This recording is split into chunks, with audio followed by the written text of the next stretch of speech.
Do you struggle with oily scalp, dry and brittle hair, maybe even a little bit of thinning or a lot of it?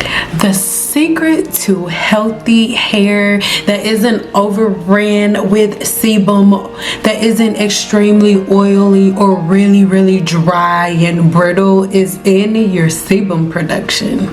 Way too much sebum is gonna clog the pores and the follicles, right? Sounds like it could be really minute, but a clogged pore and a follicle, or both of them at the same time, can lead directly to hair loss. Too little sebum, like not enough, the scalp and the hair shaft gets really irritated and fragile and really prone to breakage. So what do we do to balance the two? Did you know that the hair's sheath plays a really big role too? And if you have one that is non-existent or damaged, it may be the leading cause to you growing hair but it falling out every 5 minutes and you just can't figure out why. Today I'm breaking down the science of sebum, hair follicle health, and how to prevent hair loss while encouraging hair follicle health, while teaching you how to prevent hair loss, including powerful DHT blockers that support strong, thick, and healthy hairs. So stick around to the end of this video, because not only will I break these things down, but I'll give you 7 powerful herbs that will stop and block hair loss at the root. So if you want to get to the bottom of this, and if you want to watch these curly ass curls bounce all around, then keep watching. I am back. What it do, baby? Now, sebum is the natural oil that your body produces within the sebaceous gland. It's meant to protect and moisturize the human hair shaft, while y'all always looking for moisturizers, but there's a little catch. Too much sebum, greasy scalp, is going to block the hair's follicle and pore. This is going to lead to greasy scalp, of course, clogged and blocked pores and follicles that lead to inflammation and eventually thinning and balding. This is where our things like seborrheic dermatitis and dandruff come from. Too little sebum production. Now, the majority of women who look like me have really low to almost non-existent sebum production, and it's because of a lot of practices, but I digress. If you have a really low sebum production, your hair will be really dry, fragile, prone to breakage, and it'll really struggle to grow at all, to be honest. So what do you do to support and balance both the sebum production and the hair's strength? So how do you strengthen the hair's follicle, especially whenever you are missing the hair's sheath? Now, there is a condition left here on the screen where the human hair shaft within your body is missing a sheath, and this is how it looks. Now, the sheath is a protective layer that surrounds the hair follicle, and it's normally in 2 layers. The IRS, which is the inner root sheath, it guides hair growth and it helps the hair shaft to stay strong. Number 2 is the outer root sheath. Now, the outer root sheath is just as important, but a little different. This one protects the follicle and ensures that it stays anchored into the hair's follicle. So it's like glue, girl. It makes sure that the hair doesn't leave out of the follicle. It's like, yeah, I said it, like glue.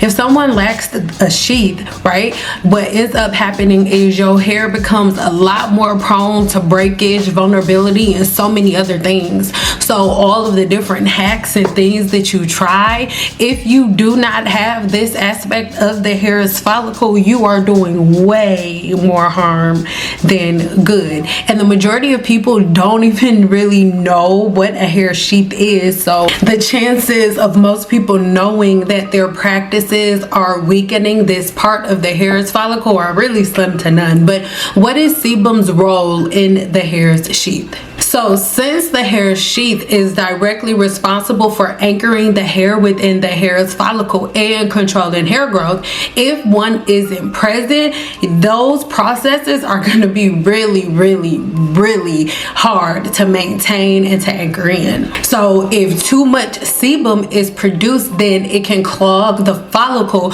which already doesn't have a sheath, so it makes things even harder for the hair's follicle. It's gonna clog that pore where the sheath is absent and cause a whole lot of inflammation and slowing down that hair growth process. If there is too little sebum production, then the hair lacks lubrication, making it dry, brittle, more prone to breakage, and then most likely you have a lot of inflammation because you're always trying to compensate for what your body isn't producing or what you're not allowing to escape from the body because of your practices. But I digress. So since there is no hair sheath present in some people, it's really important for you to strengthen the hair's follicle. None of your practices should introduce or amplify the amount of the natural microflora that lives on the scalp, because all this is going to do is cause a negative reaction to the follicle that is already lacking so much. So without the sheath, the hair's follicle is already more exposed and more prone to damage. So the first thing you need to do is strengthen the derma papilla of the hair's follicle. It looks like this. This is really simple. You need to increase blood flow. So you want to make a habit of giving yourself a scalp massage at least once a day. Now, everybody thinks that a scalp massage means that you need to add oils and creams and butters. No, you can massage your scalp the same way I'm rubbing on my face. I showed y'all this before. I look crazy, but you don't need no oil to massage your scalp. So number one, scalp massage. Number two is consume nutrients for the hair's follicle. In this ebook right here, I'll go over all of the different amino acids that go into making healthy hair, skin, and nails, and the different fruits and vegetables, meats, all of the things that you can eat to make sure that your body has everything that it needs. And on the Send Down Network, I have a couple of videos showing you how to get the best out of different plants. For example, on the Send Down Network, there's a video showing you how to make your own walnut meat, or how to use flax seeds the way I like to use them, which is to make a tortilla or for egg replacement. There are so many different options. So if you want to know those things, make sure you check the Send Down Network. And then for the recipes and even more information, check out some of my ebooks. Let's keep going. You want to make sure that you're consuming iron, biotin, zinc, and vitamin D to support follicle health. Now, some of my favorite supplements I'm gonna leave in the description box below, but of course all of my favorites are gonna be within the apothecary, but I do have a couple few that are not, so links in the description box below. And DHT blockers. DHT blockers are so freaking important because DHT is what the testosterone that everybody has turns into, and this DHT attacks the hair follicle. So if you can prevent the testosterone that lives in your body from converting into DHT, there's nothing to attack the follicle in the first place, and you're able to retain length, and your already kind of fragile hair follicle doesn't have to fight. So because the hair, if you don't have a sheath, the hair follicle is already a little compromised and you don't want those problems. So to regulate sebum production, there are a couple of different things you can take. To regulate sebum, you need to start taking in some omega-3s. Omega-3 fatty acids found in flax seeds, fish, and walnuts help to balance your sebum production. I'm telling you, head over to the Send Down Network. 2 recipes that you can incorporate into your meals easily on a regular basis that will help to regulate your sebum production. Check it out. It's free. Girl, it is going to do what it's going to do. I don't know. Like, we're gonna get into some powerful DHT blockers like nettle and saw pimento in a second, but ooh girl, I got what you need. Just stick around. A lot of people are not going to want to like to hear this part, but I do not care. The first thing you should do to regulate your sebum production is stop adding different things to the scalp. If you want to regulate the way that your body is able to produce and release sebum out of your pore, you need to keep the scalp clean, clear, and free. The more things you put on the scalp, the more you limit the natural sebum of coming out of the follicle. So the first thing you should do is stop putting stuff on your scalp. So remember, sebum production is controlled by the sebaceous gland, and the sebaceous gland is controlled by your diet, your hormones, and your skincare habits. Again, your diet, your hormones, and your skincare habits. So you oiling and greasing the scalps, that is put in the category of skincare habits, because contrary to popular opinion, your scalp is skin, baby. Number one, if you have too much sebum like me, you would need natural DHT blockers like Supplemento, rosemary, which is coming to the apothecary, and green tea. All of these different things can be found within Cynple Apothecary LLC. I'm telling you, if you want to block DHT in the body, you got what you need. But you can also get these things on your own. These three: Supplemento, rosemary, and green tea. Now, we have 2 versions of green tea, 3 versions actually, and in these 3 blends, but you can also get the green tea on its own. Gunpowder green tea is one of the most potent versions of it. Normally the leaves are really big, but they roll them up to transport them at the peak of their freshness. So some of the most potent green tea you're going to get is within gunpowder green tea. It is amazing, and it is an awesome DHT blocker, along with Supplemento and rosemary. Let's keep going. Whenever you have an uptake in DHT within the body, your body produces more sebum to try to regulate it and to try to fight it. So if we reduce all of these things, the inflammation, all of those things within the body, those of these things ever happen, your body doesn't have to fight against the war that never starts. You know what I'm saying? Next up is going to be your scalp's microbiome balance. Now, I know a lot of people don't want to hear this, but there are legions of yeast and bacteria on the scalp. I've made a video linked in the description box below just naming 20 out of 1,000 of them that exist and live on the human scalp right now, and it is your job to make sure they don't get overran or overpopulate, right? So you should probably stop oiling and greasing, and you have to shampoo more often. Sulfate free shampoos are just not the thing. I know that they were all the craze, but the sulfate, the thing that they use in replacement of sulfates is not strong enough to kill the forms of yeast and bacteria that live on the scalp. So they're multiplying, getting stronger and stronger and stronger, to the point that some dermatologists are not able to kill these things because they're so strong. So make sure that you have the right types of shampoos and conditioners, and make sure that you have the type of regimen that is keeping your scalp clean and clear and free from an overproduction of the scalp's natural microbiome. The overgrowth of this yeast, which we've talked about in so many videos, is what causes dandruff. It eats the sebum on your scalp, poops out oleic acid, and the oleic acid irritates the scalp, causing an influx in the scalp's natural skin cell turnover cycle. Then you get dandruff, and dandruff, if it gets worse and it goes untreated, it ends up turning into seborrheic dermatitis and so many other things, but you can check it at the door. Overwashing. Shampooing the hair way too much, it does strip the natural sebum out of the hair. Now this is a portion that irritates my soul, because black women heard this, right? And yes, I'm talking to black women. I'm a black woman too. I'm talking to you. Okay, black women heard this and thought that meant, oh, overwashing your hair is washing it more than once every 6 months. That is not what we were talking about. That is not what scientists were talking about. When scientists say don't overwash your hair, they mean washing your hair every single day. But it is normal to wash your hair 2 to 3 times in a week. It is.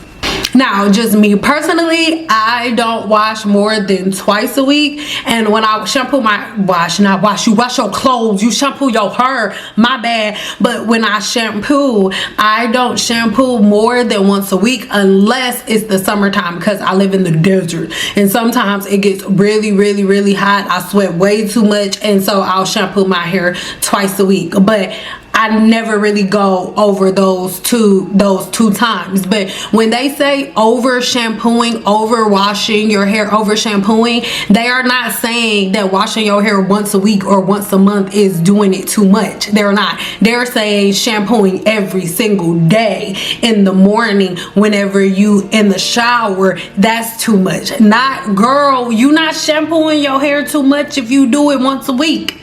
Are you washing your ass too much if you wash it every day? I'm sorry, I digress. Y'all know I'm trying to turn over a new leaf. Love the leaves, but sometimes it be hard, especially when my hair is curly, and no, look, it's just been sitting there.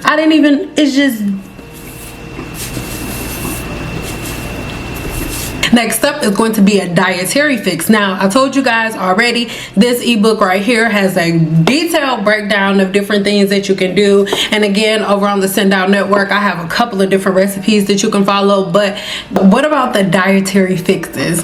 If you have a diet that is high in sugar, your sebum production is going to be affected by that. High sugar intake can stimulate androgen hormones, which will increase your sebum production. You should eat more lean protein, leafy greens, and healthy fats to regulate your sebum production. Did you know that dehydration can widely reduce the amount of sebum that your body is producing? So if you're a person who doesn't drink enough water, or if you always got to put sugar in your water or something, you most likely you don't have a great big production of sebum. So you want to increase the amount of omega-3s that you're taking in. So eat more salmon, chia seeds, walnuts, and of course drink plenty of water. You need to know your weight so you can determine what amount of water you should be drinking on a daily basis. If you're not drinking enough water and your diet is dookie, that's why your sebum production is messed up. Girl, don't be blaming no hair products or something your mama did when you was 5 and you 58. So that hydration and the essential fatty acids that the body needs is going to be amazing. I'm telling y'all, get that ebook. It will tell you everything that you need to eat. Next up is going to be gentle routines. So you want to have hair routines that the most you do to your hair is on shampoo day. And after shampoo day, all you're doing is combing your hair a couple of times throughout the day and wrapping it up at night before you go to bed so you can go somewhere in the morning. But other than that, you are not spending a whole bunch of time on your hair products, all of that. You're not doing all of that except for one day a week. So you need to center in on a routine that helps you do that. And if you need help with that, then you can join the 7-day challenge or the growth cycle blueprint, and girl, we can get all of that done, or a boy. But I love y'all so much. I make the videos here on my channel, but when it comes to exactly step-by-step directional, you want me to hold your hand through the entire process, I will, but only over on my website, not over here. If you want more help, in-depth help with me, coaching, stuff like that, join one of my challenges. I love you so much. Just keep going. Next up is going to be hormonal support. Estrogen is so important, and I don't think women understand that. Estrogen controls the sebum production and it regulates the sebum production within the body. So if you have something like PCOS, or if you're going through menopause and things of that nature where your hormones are kind of all over the place, then you will notice that, right? Like for me with HS, my body got too much goddamn estrogen, so my sebum production is through the roof. Remember, my nose used to be pierced. I had to take my nose ring out because it wouldn't heal, because when I went to sleep it would get infected every single night because my nose would be just full of oil, like so much freaking oil and sebum. And we talked about Demodex mites, so you can imagine what was going on that level. So when you control your estrogen, then when you control when your estrogen is unbalanced, or you have too much estrogen that your body is creating, then these types of things happen. That's why I am so into these things, because with hydrogenated superativa, it's not like, oh, something to be ashamed of, but it it does so many different things to my body that I had to learn about. And just because you don't have HS doesn't mean that certain things like your sweat gland and your sebaceous gland and all of these things are not triggered by certain things that happen in the body. So when it comes to estrogen and an overproduction of estrogen in the body like I have, then it does call an offset of your sebum production. So if you want to balance out that estrogen in your body, let's do this. So flax seeds, soy, and vitamin D help to promote that. Me personally, along with the other herbs that I tell you about in this video, girl, I get high off my own supply. I take everything that I tell y'all about, and that's how I'm able to beat HS on a regular basis. But another thing that I take is vitamin D3. That is something that I really recommend for you to start incorporating into your diet, because most black women for whatever reason, girl, well, I know why, I just don't want to go into it on this video. If you want me to talk about vitamin D and black women, then let me know.